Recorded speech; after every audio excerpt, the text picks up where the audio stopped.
여러분, 주님 발자취를 따라간다는 귀한 찬양을 하나님께 올려드렸는데, 저는 그 가사 내용을 음미할 때에 바닷가의 모래사장이 생각났습니다. 모래사장에 만일 주님이 제 앞에서 먼저 걸어가시면서 그 길이 비록 고난의 길이고 십자가를 지고 가는 길일지라도 영원한 생명의 길이니까 믿음으로 주님을 바라보고 그 발자취를 따라갈 때 모래사장에 주님이 남겨두신 풋프린트, 발자국, 모래사장에 밟을 때 푹 파이잖아요, 그렇죠?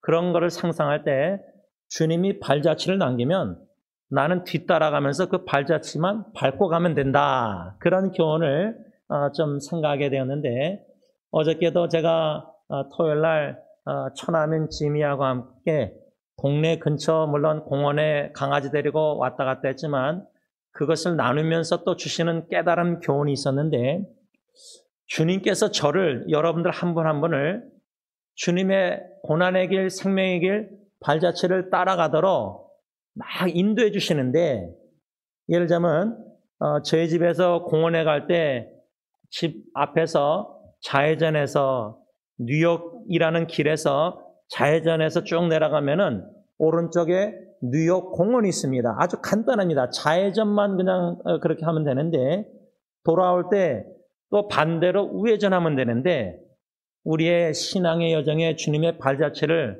왜 혼동하고 헤매고 못 따라가느냐? 좌회전, 우회전이 헷갈릴 때가 있다는 말입니다. 쉽게 말하면. 우회전해야 되는데 나는 좌회전하고, 또 주님은 좌회전 하셨는데 나는 우회전 할 때가 있습니다. 정반대 청개구리처럼. 그 왜 그럴까? 하나님의 지혜, 주시는 그 지혜가 부족하기 때문에 주님의 발자취를 깨닫지 못하기 때문입니다. 그러면 마치 제가 처남을 데리고 공원에 갔다 오면서 우리 집 앞에 로스올리브스 길 코너에서 우회전하면 오른쪽에 우리 집이 나옵니다. 이걸 가르쳐 줄 때 중요한 원리는 뭐냐면 처남이 저를 믿고 저를 따라서 간다는 겁니다. 자기 의지보다 매형인 저를 믿고 제가 이렇게 우회전하자 여기 큰 강아지가 있다. 여기 오래된 차가 파킹되어 있지 않느냐. 이걸 보면은 바로 우리 집 앞에 골목길이다. 그 길 이름은 로스올리브스다. 이런 식으로 가르쳐줬는데, 주님이 우리를 선한 목자 되신 우리 주님이 미련한 양떼들인 우리를, 왜냐하면 이사야 53장 보면 우리 제 맘대로 제 길을 자꾸만 가거든요. 우리는. 근데 목자 되신 주님이 지팡이와 막대기로 일로 가라 너 우회전해라 좌회전해라 너 이렇게 가라 내 발자취를 따르라 이렇게 수시로 가르쳐 주시는데, 지혜가 부족하니까 인식을 못하는 거예요. 주님이 인도하심을. 주님이 인도하시는 방향을, 그 발자취를 못 깨닫는 거예요. 제가 잊지 못하는 대학교 때 그 풋프린트라는 발자국이라는 시가 있는데요. 모래사장에 왜 발자국이 한 사람의 발자국 양다리밖에 없는가?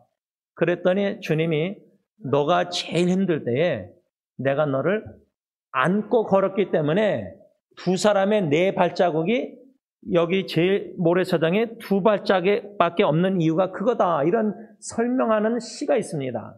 그런데요, 실제로 장로님 기도하신 것처럼 인생의 고비, 어려울 때, 힘들 때, 괴로울 때, 너무나 진짜 마음이 무너질 때 기도도 안 나오고, 그런데요, 주님이 우리를 안고 걸으시기 때문에 모래사장에는 주님의 발자취밖에 없다 생각할 때 참 위로가 됩니다. 여러분, 너무나 힘들어서 다리에 힘이 없어서 주저앉아 보신 적 있습니까? 아니면 주저앉지 않아도 한 발자국도 내딛지 못할 정도로 그 상태에서 굳어져 보신 적 있습니까? 몇 초라도, 1분이라도, 몇십 초라도. 그런데 주님이 우리가 제일 인생의 고비 위기 때, 인생의 쓴맛을 볼 때 십자가에 못 자국난 손으로 벌리신 팔로 영적으로 우리를 안아셔서 우리를 안아셔서 마치 어미가 아이를 안아서 업던지 안아서 품고 그 시냇가 그 돌멩이 그 징검다리를 걷듯이 주님이 저와 여러분들을 그렇게 발자취 남기시면서 인도하신다는 것을 상상할 때 하나님께 그저 감사, 안심, 평안, 샬롬, 영원히 평안함을 우리가 충분히 누릴 수 있다 생각합니다. 우리가 지난주 주일날 골로새서 4장 5절 오늘 본문 말씀 외인에게 대해서는 지혜로 행하며 세월을 아끼라. 예배소서 5장 15절 16절도 같이 묵상했는데 그런즉 너희가 어떻게 행할지를 자세히 주의하여 지혜 없는 자 같이 하지 말고 오직 지혜 있는 자 같이 하여 세월을 아끼라. 때가 악하니라. 이 말씀을 같이 묵상하면서 두 가지로 교훈을 받았는데 첫째는 세월을 아끼라. 세월을 아끼라고 두 성경 구절에서 바울이 일관된 메시지를 주시는데 우리가 아까 찬송가 450장 내 평생 소원 이것뿐, 저는 이 찬양을 찬송가를 잊지 못하는 이유가 제가 대학교 때 교회에서 자면서 기타를 배워서 복음성가뿐만 아니라 찬양을 이렇게 하나님께 영광을 돌려고 많이 드렸는데 그 여러 찬양 중에 이 450장을 참 좋아했고 지금도 제 삶의 기도 제목입니다. 내 평생 소원 이것뿐 주의 일 하다가 이 세상 이별하는 날 주 앞에 가리라. 이 가사 짧잖아요. 그런데요, 제가 아내하고도 이번에 지난주에 좀 마음을 나누면서 calling driven life, 사명에 이끌림을 받는 삶. 사명이라는 것은 생명을 걸고 죽을 사자인지 모르지만 주님께 부름받은 명령을 생명을 다해서 완수하는 겁니다. 아무리 상황이 어렵고 힘들고 괴롭고 어렵더라도 주님이 나를 부르셔서 주신 사명은, 심부름은, 명령은 죽을 때까지 끝까지 묵묵히 해나가야 된다는 겁니다. 비바람이 몰아쳐도 인생에, 그렇죠? 그럴 때 여기 내 평생 소원 이것뿐 주님의 일 하다가 뭐요? 이 세상 이별하는 날. 뭐 이번에도 갑작스럽게 장모님을 이별하게 됐지만 저는 제 자신도 빌런 예리, 예언이, 며느리, 제 안에 다 식구들, 친지들, 교회 식구들, 사랑하는 형제자매들 갑작스럽게 이별할 수가 있다, 올 수가 있다는 겁니다. 저나 여러분들에게도. 그래서 항상 이별을 준비해야 된다. 제가 사도행전 사도 바울이 에베소 장로들하고 고별 설교하고 헤어질 때 막 장로들이 울고 그랬을 때 그 말씀 중심으로 어떻게 우리가 이별을 준비할 것인가 사랑하는 식구들하고 7가지를 묵상한 글이 있습니다. 그것을 제가 이번에 죽음의 관점을 가지고 살고 싶으라는 책에 실었습니다. 책이 오면 여러분들에게 선물할 텐데요. 그 묵상을 한번 읽어보시면서 우리가 소명 따라 사명감을 가지고 주님의 일을 끝까지 묵묵히 죽을 때까지 하다가 잘 이별할 준비를 해야 됩니다.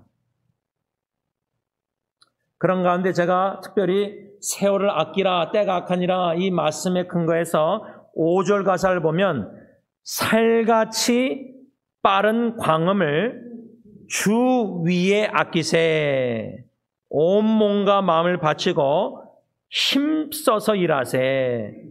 여러분, 살같이 빠른 광음을 주님을 위해 아끼자. 세월을 아끼자. 시간을 아끼자. 주님을 위해서, 나를 위해서가 아니라 내가 여기서 뭐 더 오래 살려고 뭐 마음껏 먹고 마시고 누리려고 그게 아니라 주님을 위해서 시간을, 세월을 아끼자. 왜? 살같이 빠른 광음. 시간이 너무나 세월이 빨리 흘러갔기 때문입니다. 저는 이번에 입간 하간 예배 드리면서 장인어른 묘지를 보면서 벌써 이번 12월 달 되면 6년이나 되셨습니다. 근데 추억은 너무 가깝거든요. 장인어른과의 그 추억 교제는 너무나 생생한 것들이 너무나 근래에게 너무 가깝게 느껴지는데 실제로 사실은 떠난 지는 이번 12월 달 6년이 벌써 돼가는 거예요. 그러니까 6년이라는 세월이 그렇게 후닥닥 가버린 거예요. 그러면 여러분, 세월을 아끼라는 골로새서 4장 5절, 예배소서 5장 16절 말씀, 왜 세월을 아껴야 되느냐? 주님의 일 하다가 가도 시간이 모자라고, 주님의 사랑으로 이웃을 사랑하고 가도 사랑할 시간도 모자라지 않습니까?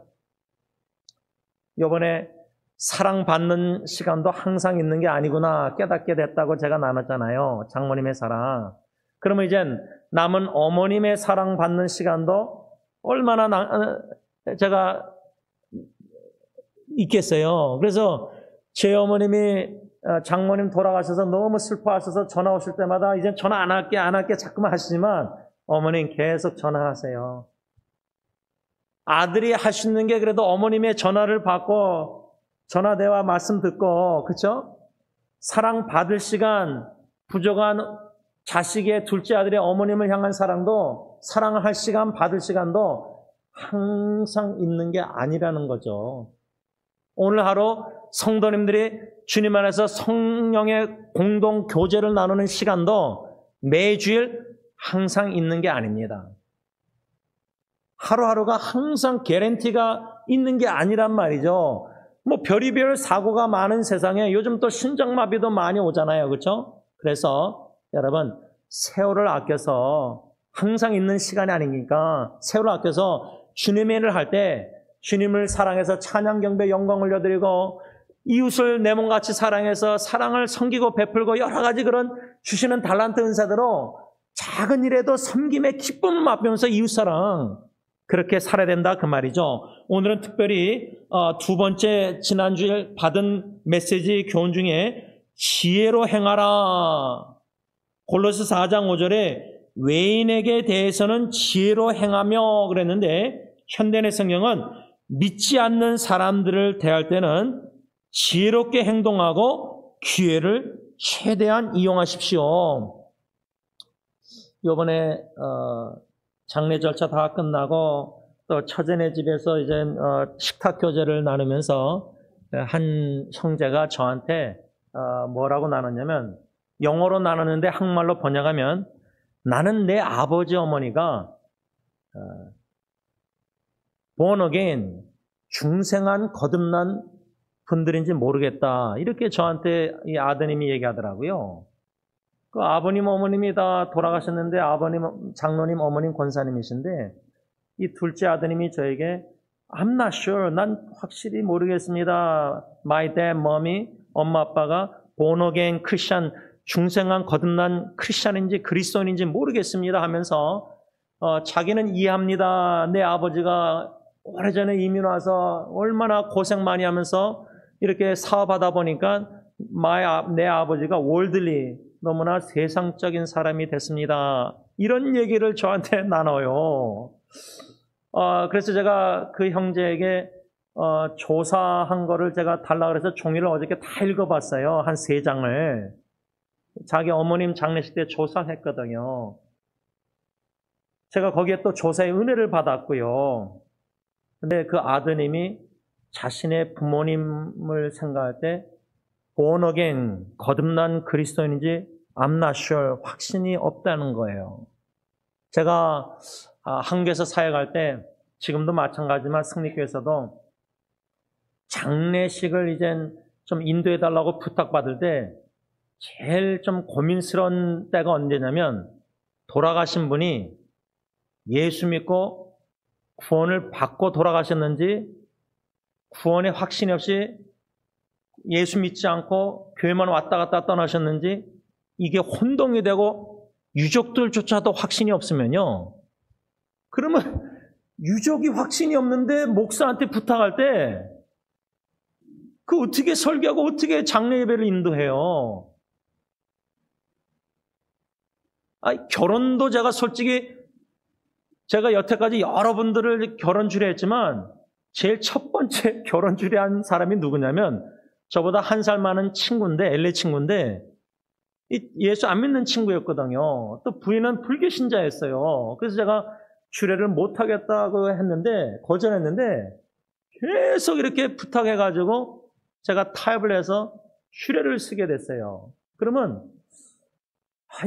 예수 믿지 않는 두 사람을 주례할 때 이게 그래서 저는 전도의 목적을 가지고 주례를 섬겨되겠다. 그렇게 마음가짐을 가고 첫 번째 주례를 그렇게 하게 됐어요. 근데 그런 결혼 주례보다요, 이분이 진짜 예수 믿고 죽었는지 잠들었는지 그냥 교회만 들락날락하다가 구원의 확신도 없이 예수 안 믿고 죽은 건지, 마치 그 형제가 자기 부모님이 장로 권사님인데도 I'm not sure, 나는 모르겠습니다, 확신이 없습니다, 내 아버지 어머니가 거듭난 그리스도인인지.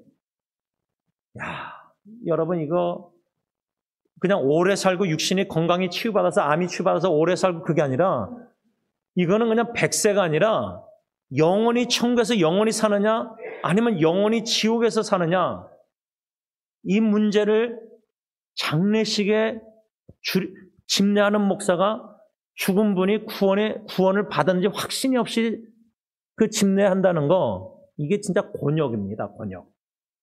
근데 유족들 입장에서는, 또 우리 교회 출신이나 떠난 분들은 죽었는데, 자기 배우자나 죽었는데 주례 부탁할 사람이 없는 거예요. 다니는 교회도 없고, 교회를 안 다니니까. 또 교회도 들락날락해서 자기 홈처치가 없으니까 목사님에게 부탁해도 미안하고, 그럴 때 주로 아는 목사라면 누구예요? 저나 형을 이렇게 LA에서는 이렇게 부탁을 해요. 아는 분들은. 그러면 저 입장에서는, 저 형은 모르겠지만 제 입장에서는 이분이 진짜 예수 진짜 제대로 믿고 본어겐 거듭난 그리스도인인가? 여러분, 직분 소용없어요. 장로, 권사, 목사, 심지어 목사도 직분이 소용없는 게, 목사들조차도 구원의 확신이 없이 목회하다가 3, 4년 하다 간두는 분들이 있어요. 미국 목사님들. 그러니까 예수 믿는 줄 알았는데 안 믿는 거예요. 그러니까 여러분, 내가 믿노라 믿는다 아니라 진짜 예배서 2장 8절 하나님의 은혜 자기 없지는 선물로 믿음을 주셔서 예수 믿는 거지, 내 힘 능력으로 교회 막 수십 년 나서 성경책을 100번 읽어서 예수 내 능력으로 믿는 게 아니에요. 믿음을 주셔야 믿는 거예요. 수동적으로 믿음 주셔야 믿게 되는 거지, 안 믿어지는데 어떻게 믿어요, 예수를.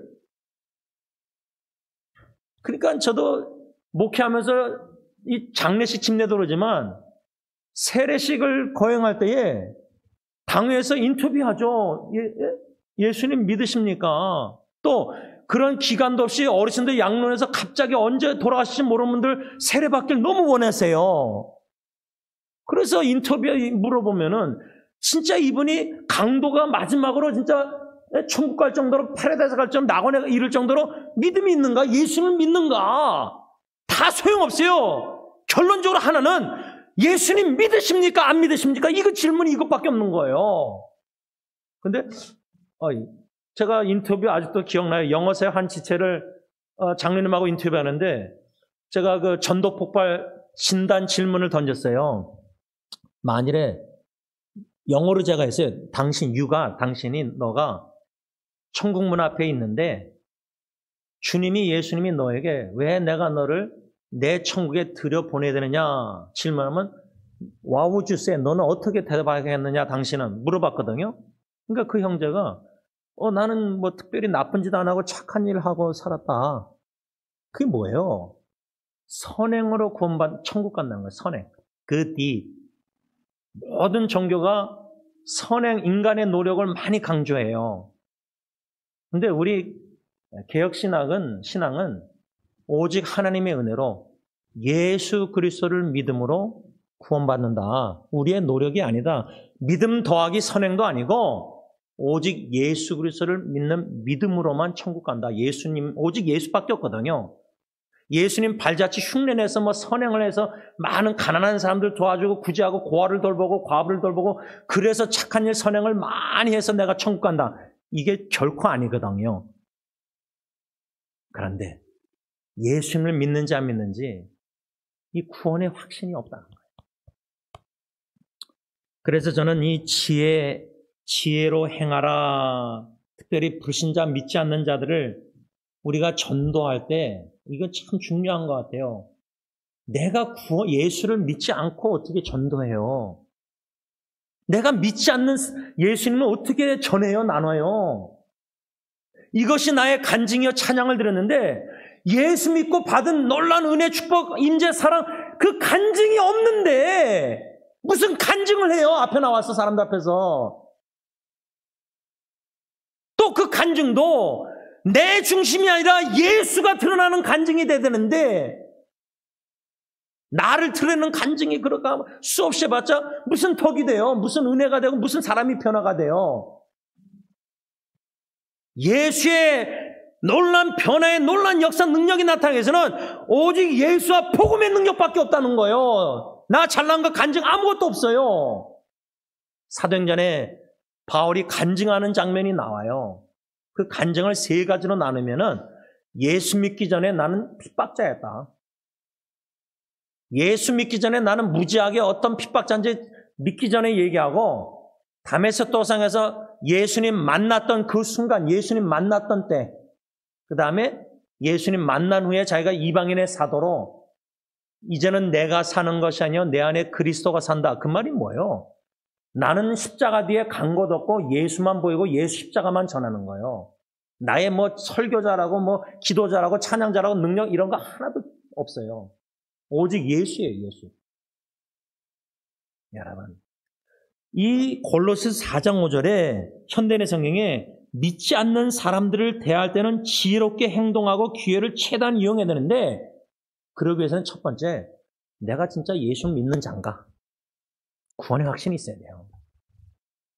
물론 여러분 그 구원의 확신 없이도 교회에 나와서 초청하고 다 할 수 있죠. 뭐 하나님은 뭐 썩은 막대기로 사용해서도 영혼 구원할 수 있는 능력이 계시는 분이니까 예를 들자면 우리 쓰시니까 구원의 확신이 없어도 그러나 하나님 앞에서 사람 앞에서가 아니라 전도할 때 전도 대상자 불신자 기도 다 하고 계시잖아요. 그런데 가족 친척 식구들 근데 내가 먼저 예수를 믿는지 안 믿는지 내가 거듭난 그리스도인지 중생한 영적으로 죽었던 자가 예수 믿고 거듭난 새로 태어나서 새 생명을 얻은 자인지 아닌지 born again 크리스천인지 거듭난 크리스천 이 확신이 있는지를 먼저 점검하시는 게 지혜롭게 행동하는 거라 생각합니다. 첫째. 두 번째는 중요한 거는 예수 그리스도의 복음을 전한다 할 때 우리가 예수에 믿는 확신을 가지고 복음을 전할 때 복음이 무엇인가를 아는 게 급선무예요. 저는 이게 우리 목사들 책임이 제일 크다고 봐요. 저 같은 목사가 복음을 잘 몰라요. Good news, 기쁜 소식. 아이 목사님 그렇게 신학교 3군데나 공부했으면서 무슨 복음을 모릅니까? 제가 여러분들에게 그렇게 수요 예배를 원로 목사님 설교를 계속 들으라고 강조하고 그 노트 다 묵상을 다 제가 글로 다 노트나 다 여러분들에게 보내고 그걸 책까지 만들어서 3-4번 여러분들에게 다 선물하고 하는 이유가 원로 목사님 로마서나 사복음서 예수 그리스도의 복음책이 2개 나왔잖아요. 근데 이건 좀 여러분들이 어떻게 들릴지 모르지만 솔직히 나누면 어느 목사님이 저한테 와서 그 로마서 5장에서 8장 원로 목사님 복음 예수 그리스도의 복음 그 책은 참 좋다 그러면서 사복음서 마태 마가 누가 요한복음 설교 그걸 제가 요약해서 사복음서 그리스도의 복음 이 책을 만들었잖아요. 근데 그 책은 좀 가볍게 여기는 식으로 저한테 바라는 걸 보고 제가 좀 의문이 들었어요. 이 목사님이 진짜 예수 그리스도의 숨겨진 비밀의 복음을 아는 것인가? 여러분 사도 바울이 여기 3절에 또한 우리를 위하여 기도하되 하나님이 전도할 문을 우리에게 열어주사 기도해야 되잖아요. 근데 뭐라 했죠? 그리스도의 비밀. 비밀이라는 것은 하나님이 아포클리파 요한계시록 계시해서 열어주셔야지 쉽게 말하면 영안을 열어주셔야지 복음을 깨닫는 거거든요. 근데 우리는 신학교에서나 목사들이 예수님의 기독론, 그리스도 성령론, 신론, 구원론, 선택, 일렉션 이런 신학을 다 복음에 대해서 다 배우잖아요. 그 knowledge 지식은 있는데 마테마가 누가 요한복음에 써 있는 그리스도의 복음을 어떻게 저렇게 가볍게 여길 수 있을까? 어쩌면은 그 비밀을 깊이 넓게 큰 그 복음의 비밀을 얼마나 그게 깊고 넓은데 우리가 평생 신학 공부해야 돼요. 신학자들도요. 몰라요. 진짜 겸손한 제가 웨스트민스터에서 70 넘은 분이 은퇴하신 분이 와서 강의하는데 인정하더라고요. 나는 여기밖에 모릅니다. 하나님의 계시로 평생 신학 공부하신 분인데 클라인 교수님 독일 학생이 막 질문하는데 답을 하는데 나는 여기밖에 모릅니다. 하나님의 계시 가운데 여기밖에 모릅니다.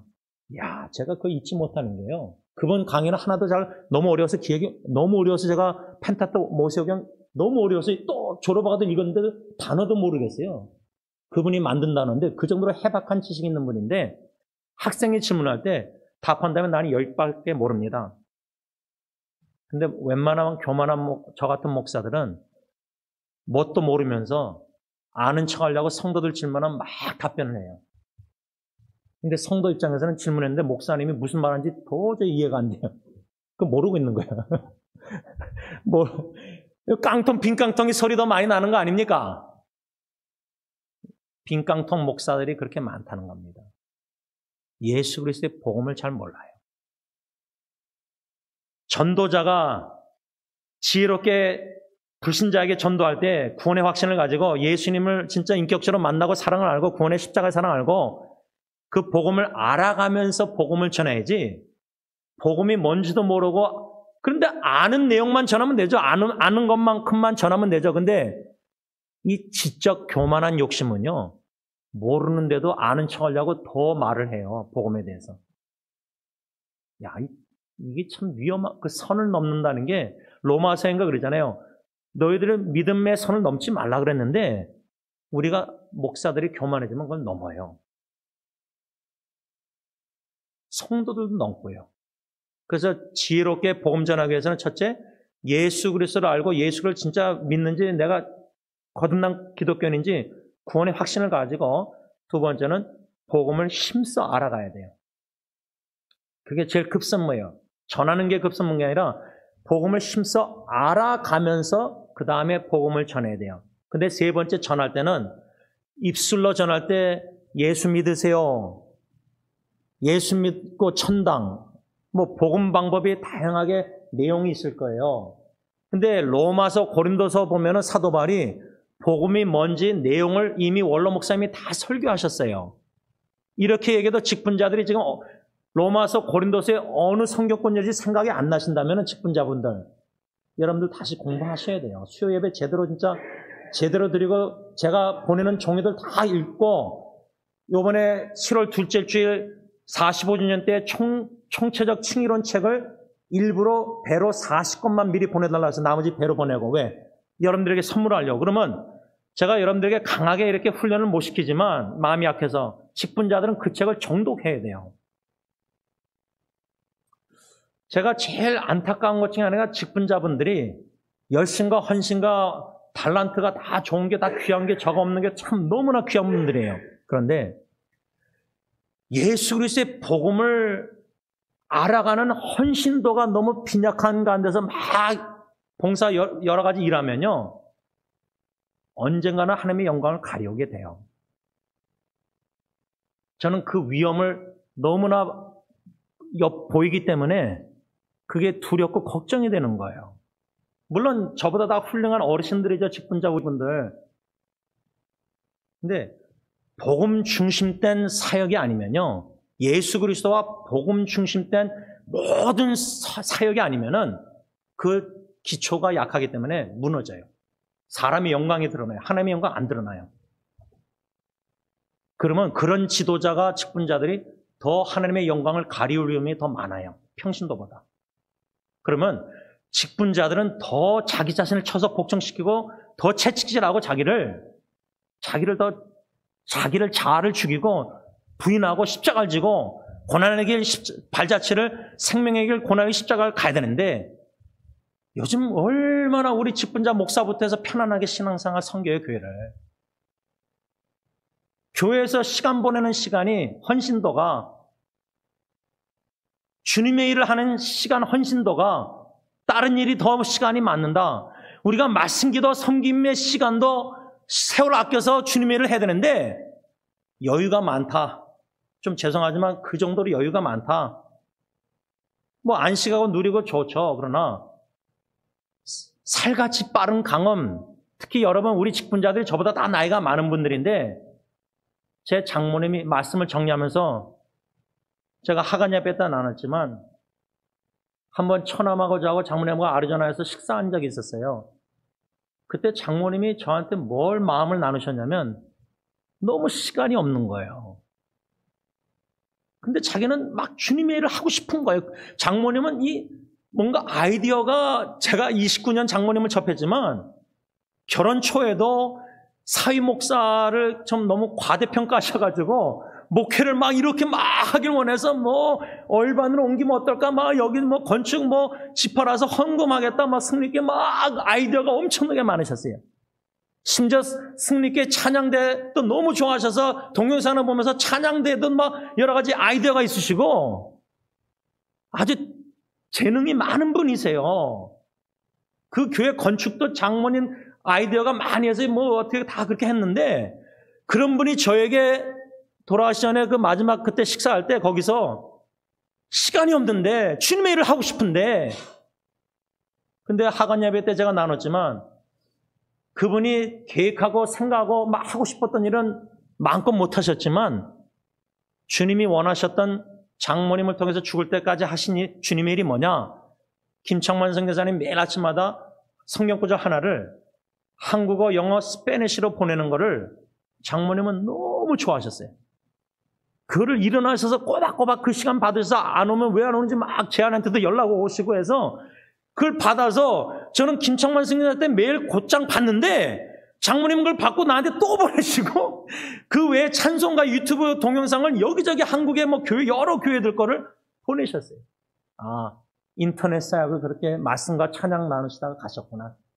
다락에는요, 살같이 빠른 강원 시간, 저는 이제 뭐 60도 안 됐으니까 뭐 50마일로 달리고 있다가 하면 여기 60대, 70대, 80대, 90대 분들은 90마일, 80마일, 70마일로 지금 인생이 달려가는 거 그렇게 너무 빨리 느껴지는데, 세월을 아껴서 지혜롭게 복음전도, 영혼권 전도, 선교 할 일이 얼마나 작은 일부터 큰 일이 많아요.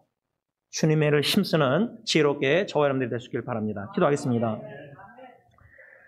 큰 일이 아니라 사람들 보기에 지극히 작은 일이라 할지라도 그저 성경 구절 한 구절 세어놓아도 장모님은 매일 아침마다 그 시간 일어나서 저부터 해서 여기저기 나누기를 좋아하셨습니다. 그 말씀 받기를 좋아하셨고 또 찬양을 너무나 좋아하셨습니다. 찬양과 말씀 사역하다가 떠나셨습니다. 우리도 찬양, 말씀, 기도 각자 주어진 달란트 은사대로 누가 뭐라 그래도, 누가 비판하고 누가 욕할다 할지라도 나에게 주신 은사, 달란트, 사명이 이거면은 묵묵히 십자가의 길, 고난의 길, 오해도 받고 이해도 받지 못하고 인정도 못 받아도 주님 앞에 있을 때 잘했다, 착하고 충성된 종아, 그 한마디로 만족하고 사람들의 칭찬과 비난에 우왕좌왕하지 말게 하시고 사람 눈치 보지 말게 하시고 주님만 눈치 보고 주님만 바라보면서 주님 앞에서 우리가 주어진 이 발자취 주님의 길을 묵묵히 따라 걸어가는 가운데 성령의 인도하심 따라 자기를 항복하고, 자꾸만 주님은 복음전도 사역 주님의 일 이렇게 인도하시는데 마치 처남이 저만 믿고 의지하고 따라왔는데 만일에 저 같으면은 누가 저를 인도할 때 아니 일로 가야 됩니다, 좌회전해야 된다, 우회전다, 자기 고집을 필 텐데 처남은 그냥 저만 믿고 강아지를 이끌고 저를 따라와서 집에까지 왔습니다. 선한 목자 되신 주님의 손을 잡고 새하늘과 새 땅 새 예루살렘 천국까지 인도하실 때 다 항복하고 주님 인도하심 따라 발자취 따라가면서 묵묵히 순교자의 길, 사명 따라 그 길을 걸어가는 모든 지혜로운 성도님들이 다 되게 하여 주시옵소서. 예수님의 이름으로 감사하며 기도를 올리옵나이다. 아멘. 우리 다 일어나셔서 찬송가 447장 찬양합니다.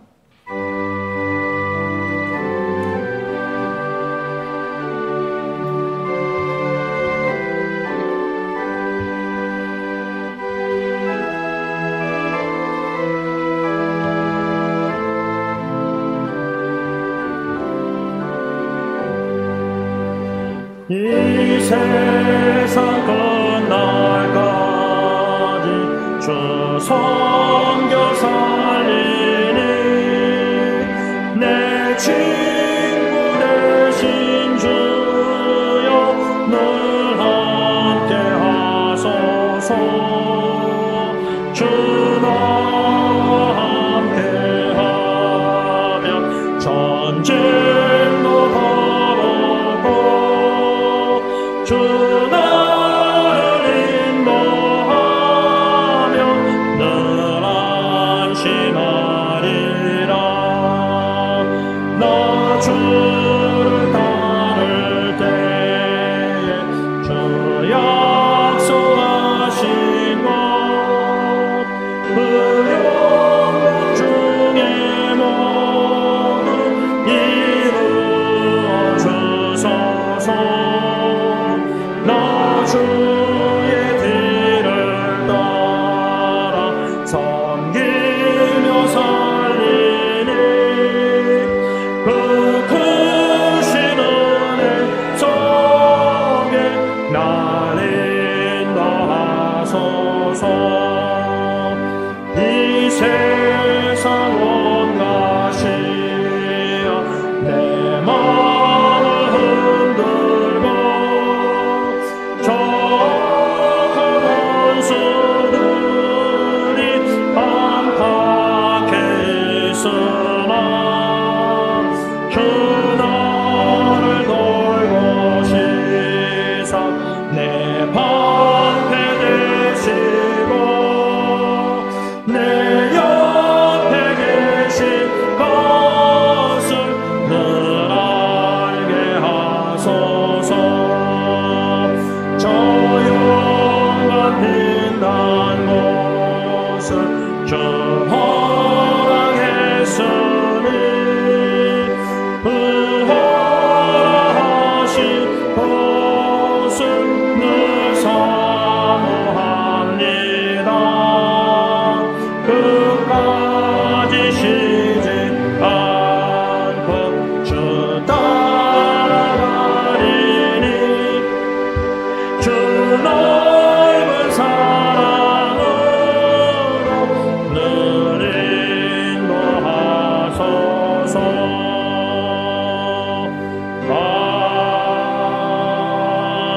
아멘. 하나님, 많은 주의 형제자매들이 제 또래인데도 불구하고 이미 은퇴를 하고 쉬는 형제자매들이 있습니다. 육신의 은퇴 연령이 있고 쉬는 날이 있고 또 쉴 때가 필요합니다. 안식이 쉼이 필요합니다. 그런데 저는 원로 목사님을 뵐 때 90세에도 주님의 일을 복음 전파를 선교지에 주신 열정과 복음의 열정을 주셔서 끝까지 주님의 일을 하게 하시는 놀란 은혜와 축복, 감사함을 듭니다.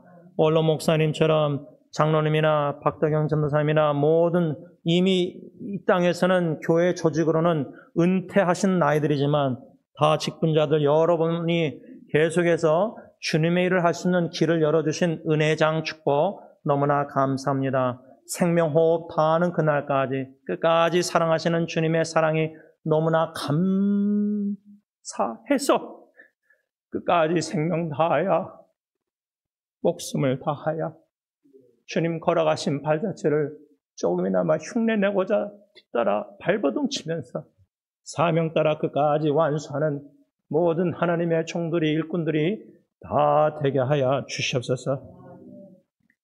이제는 우리 주 예수 그리스도의 십자가의 그 은혜와 독생자 예수 그리스도조차 조금도 아끼지 아니하시고 인간이 흑인 우리가 무엇이간데 우리의 영생 구원을 위해서 십자가에 내어주신 아빠 아버지의 그 크신 사랑하심과 성령 하나님의 교통하심이 예수님과 복음을 위해서 다 항복 날마다 하면서 주님의 발자취를 고난의 십자가의 길을 생명의 길을 끝까지 따라가길 원하는 모든 주님의 종들 성도님들과 교회 위에 이제부터 영원토록 함께 있을지어다.